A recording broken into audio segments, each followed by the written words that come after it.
Nigerians to start a protest against the woman who has decided to hold back the remains of a Nigerian man who used to be her husband. Now, I want people to make me understand, how can a woman who is divorced from a man be holding the man's corpse? How did she even get to? Anyway, if truly she was not the one that sent people to unalive the man, how did she get the body? That's a question and begging for answers. How did she become in control of the man's remains when she knows fully well they are no more married? That's on the side. How did she get into the apartment when she said she was coming to pick her children, and all of immediately she left, the men came in? Because I suspect she came in with those men and asked them to wait somewhere. Okay, now you have done what you want to do now. Allow them take this boy's body back to Nigeria. We are not okay, since you are afraid to bring him back. Take him back to Nigeria. And the Nigerian community in South Africa said they were going to foot the bills. This woman still refused. So what other thing are they waiting for now? They have resorted to pushing a protest. People have been protesting, looking for justice. They have not finished looking for justice for the other guy, the other Nigerian guy who was unalived by a South African just because he stopped. He asked him to clear from the road for him to pass. That was all. And then that ended his life. And I don't know how long it will take the South African government, South African police to look into this matter and see that the way South Africans treat their visitors is really horrible. This these same South Africans are the people that ran to other people's countries and they gave them succor. They took care of them when they were going through apartheid. It's the same South Africans that are being they are victimizing other African countries. It's super, super, super painful to see Nigerians always being the one being unalived. Nigerians have never unalived any South African. If you know any South African Nigerians have unalived, please drop it on the comment. I want to see it. Nigerians have never, whether it is inside Nigeria or outside Nigerians have never done that. They have never done that. So I expect that you immediately, they should do something about it. It's either they leave, because I've told Nigerians in diaspora to quickly leave South Africa, but they don't understand. See, so it's not every country you will go to.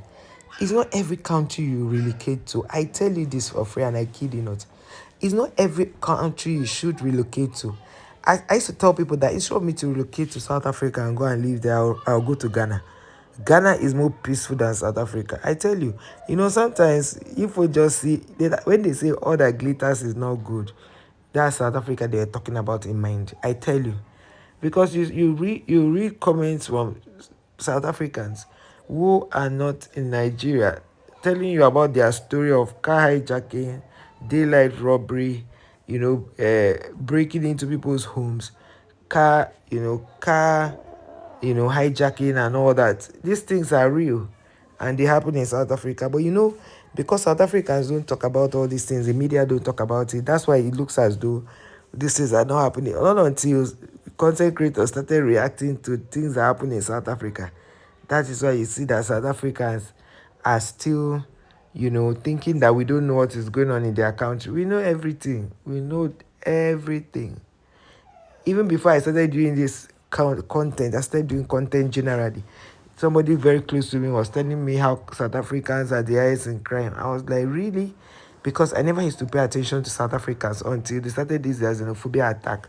And when they did that xenophobia attack, I started knowing much about them. But this Chidema's case kind of opened my eyes to see, really, really know these South Africans for who they truly are. It's really sad how South Africans consciously and unconsciously want to destroy the names Nigerians have built for no reason.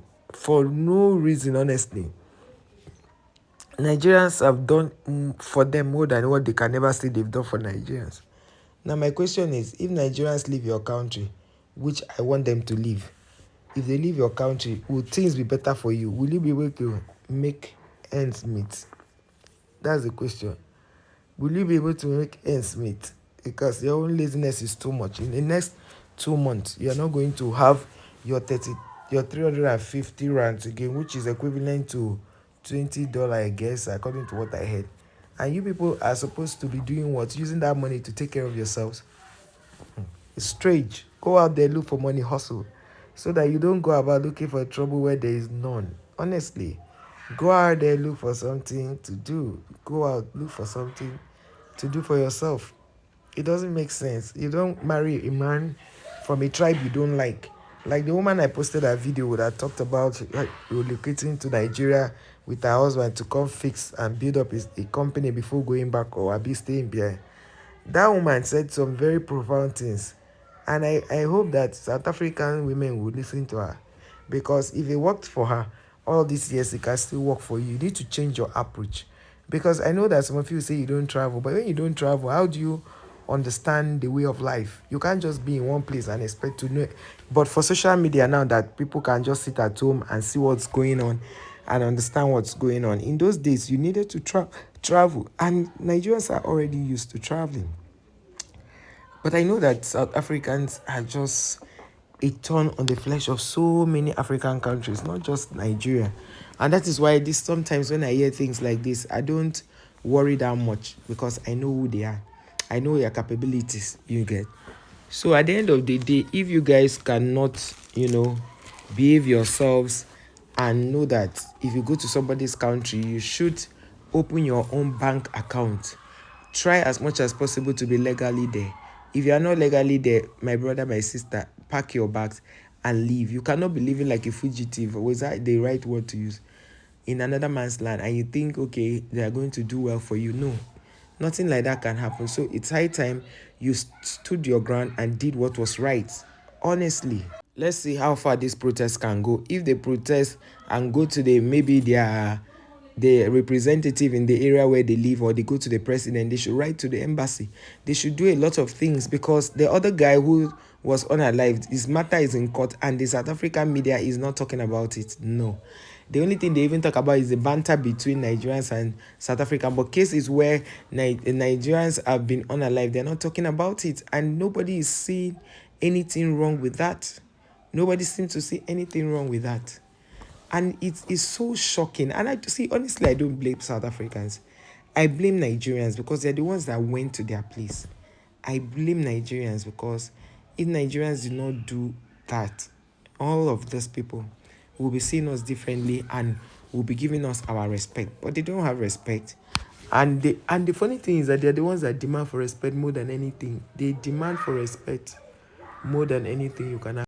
I just want to see how everything will move by this time, because let them go out. The other guy who was unalive by South African because of giving way to traffic, that one, they have not found justice for him. Now they are starting another protest for this new guy. Is it Arinze they call him? The guy that his brother used to be an actor. They want to go and protest. Let them protest and meet they say it's Ramaphosa, not Ramaphosa. Well, I'll pronounce it according to the Nigerian winner, Ramaphosa.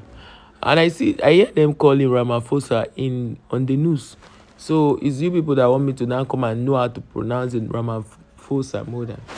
It's really funny and sad. Okay. So my dear people, what are your thoughts on the comment section? Is it okay for a man to put all his money in a wife's account that he knows he cannot spend from? Is it a good thing? And do you think that the next man who allows, everything to be done by his wife, they shared everything in common, do you think it's an example to others? In all, I still feel that these men, some men can actually be very transparent with you, some will not be, but that is not enough reason to unalive anybody. It is not enough reason, but South Africans do that all the time. They do that all the time. They like to unalive people, they like to disrespect and disregard people. Really sad. It's really sad, honestly. It's really sad. So I like the fact that they want to go for the protest. I hope they've maybe at the time I'll be doing this video, they may have gone or they are yet to go. I don't know. But it's really sad to see our people being unalived on a daily basis and nobody cares. And our government is just being quiet about it. Our government is being quiet about it. And they think it's a good thing. It's really sad though. I just pray that Abike W does something about it. Yeah. Because she's the person in charge of diaspora. If she doesn't do anything about it, they will continue to unalive Nigerians.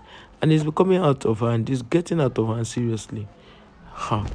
May the soul of that man continue to rest in peace, and may his wife confess, because it's too much. Honestly, it's too much.